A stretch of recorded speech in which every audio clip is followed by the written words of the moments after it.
What's up with it, YouTube? This is TK with Cuts by Kelly. In this video, obviously you see we have a waiver. And so that's what we're about to do. We're about to give him a temp fade and cut his hair down to the wave length, which is 1.5 or 2. In this case, I'm doing 1.5. Some things you gotta keep in mind when you're dealing with waivers. You want to make sure you go with the grain. You do not want to go against the grain, and you want to be careful when you get around the crown and the front of the head, because typically you might think how his hair is growing, everything is just going forward when they get to the front, but sometimes they have swirls in the front, and if you cut that, if you go with the grain on that part, you might leave a gap in the front. And the same thing at the crown, you just got to pay attention. Like you can see what I'm doing right here. I'm making sure I go around in the direction that the hair is laying. One thing that you can do, just to be even more cautious, like he wants a 1.5, you can do a 2 or 2.5 first, so you can figure out how the hair is laying and if they have swirls in the front. And then once you see the root of the hair and see it more clear, then you can go to the desired length that they want.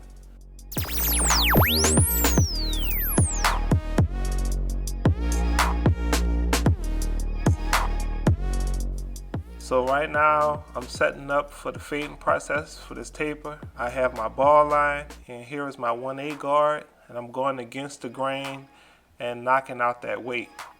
But I want to talk about the clippers that I was using at the beginning. What I used to knock his hair down with, that's the Super ZR2s, and they made by Andis, and they are excellent. I use them pretty much every day, and I always use them when I have a waiver, and I also use them if I have someone with a lot of hair and they're cutting it down, cutting their hair off. It goes through hair really good. And it's a detachable clipper and it's cordless, and so I just wanted to point that out. Those clippers are pretty good. To say they're a cordless clipper, they have a lot of power with them, and you can use them like you use your Asta 76s.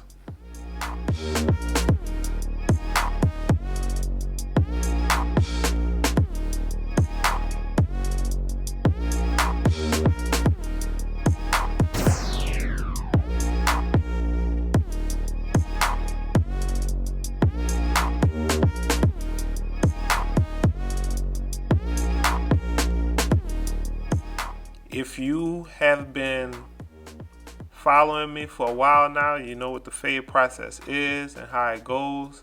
If you haven't been, I'm going to leave this link.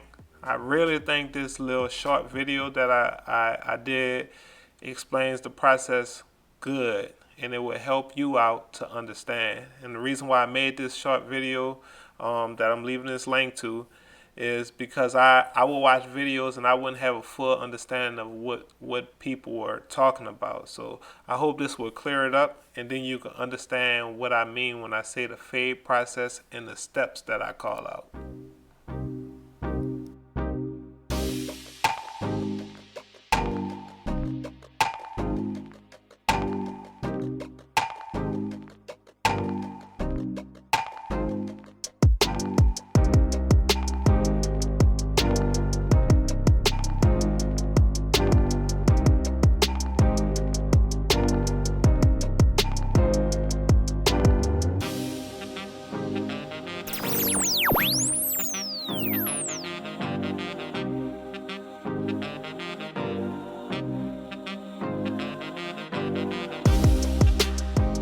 Something else I always talk about, I kind of do my fade backwards. I knock out the weight at the top, and then I do my fading with my guard first. And then after I do that, I take my guard off and fade into what I already faded at the top. And reason being, so when I do this part of the fade that I'm doing now, I don't bring the fade up even higher.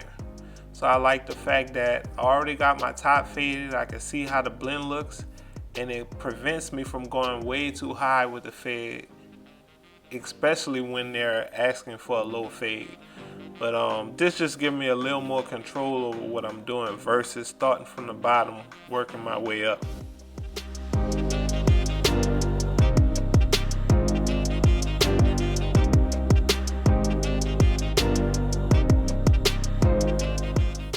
So here we go on the other side, going through the same process. I already got my ball line.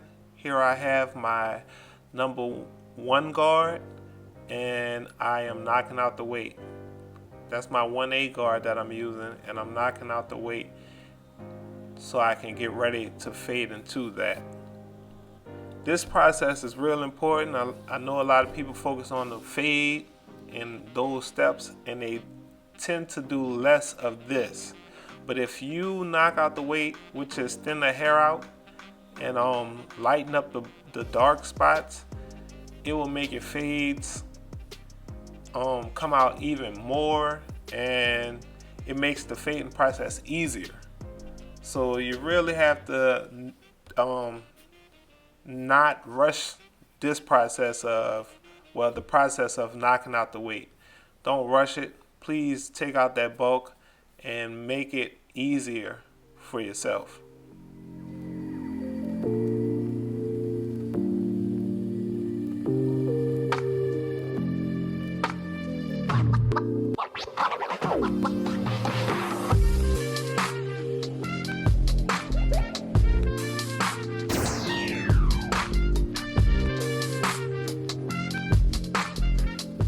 So right now I'm just trying to blend in and catch all the spots that I missed just to try to perfect my fade.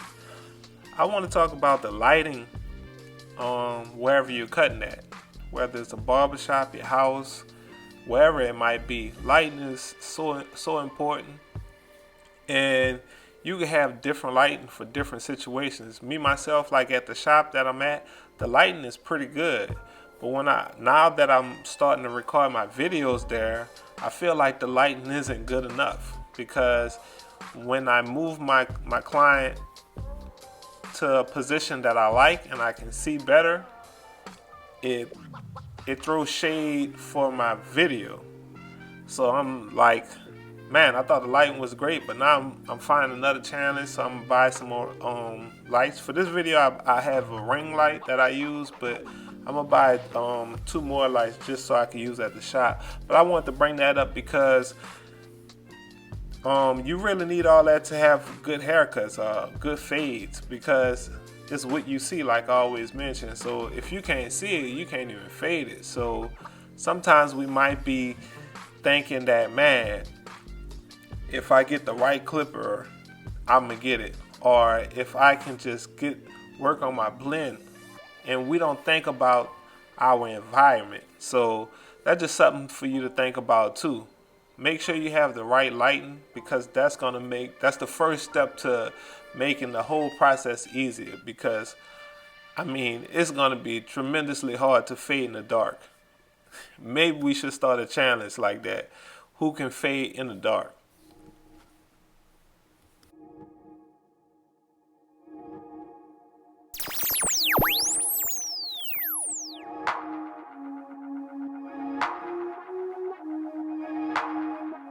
So here I am in the back, and I'm knocking out the weight, and we're gonna go through the fading process. But here's a question, and I would like you to leave the answer in the comments. Do y'all understand what I mean when I talk about the fading process?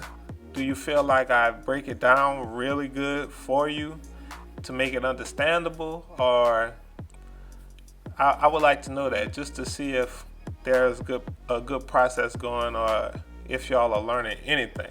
Because sometimes I think I'm doing a great job at it until I hear the response, then I'm like, dang, the communication wasn't that great like I thought.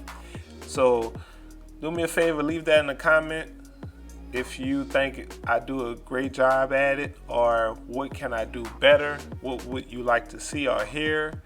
I'll try to work on that.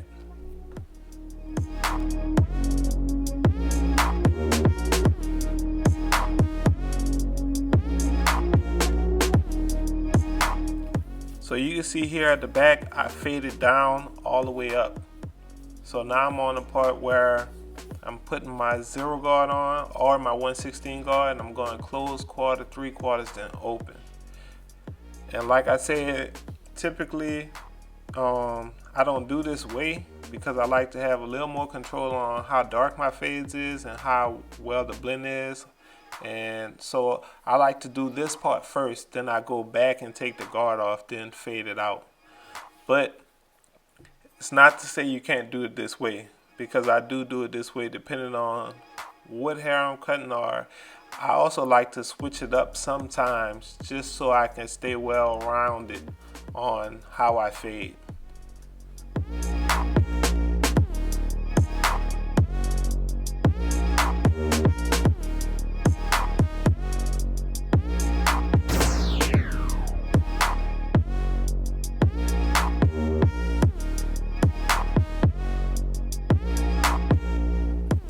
So you see the fade is coming in pretty good. Right now I'm doing a little bit of spot checking, catching the little details in a fade. Another point I want to bring out with fading is time. Typically, on the average, you want to be 30 minutes when you're doing your fades. Now I'm about to start doing this lineup, but typically you want to start doing, you want to be around 30 minutes on the average haircut. But I've learned in order to perfect your craft and get it even better, you need a little more time than that. And that's how you can see a lot of barbers upping their prices to $100 and stuff like that.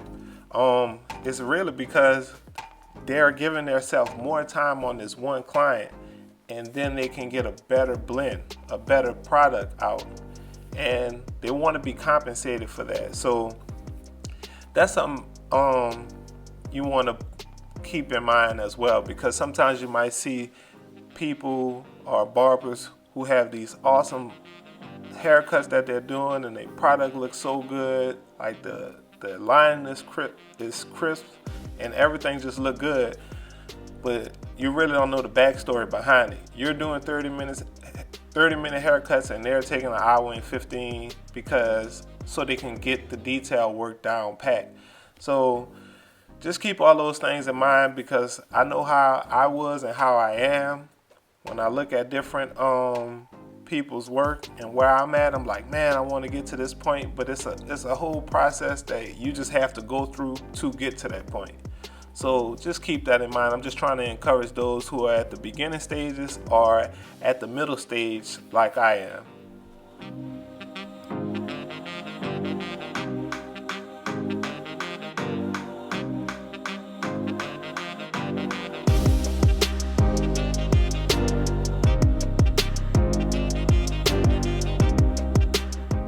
So you see me, I'm on this side of the liner now. The other side is done. It looks pretty good, and I'm gonna work my way on this side. I usually start somewhat in the middle and do one side, and then I come to the other side and try to match it. That's usually my process when I'm doing the lining.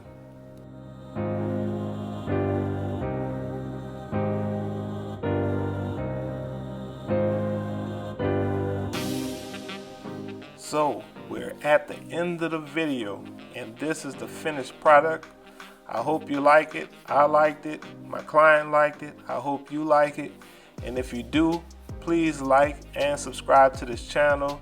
Hit the notification bell. Also leave a comment if you have any questions or concerns about anything that I said or the products that I use.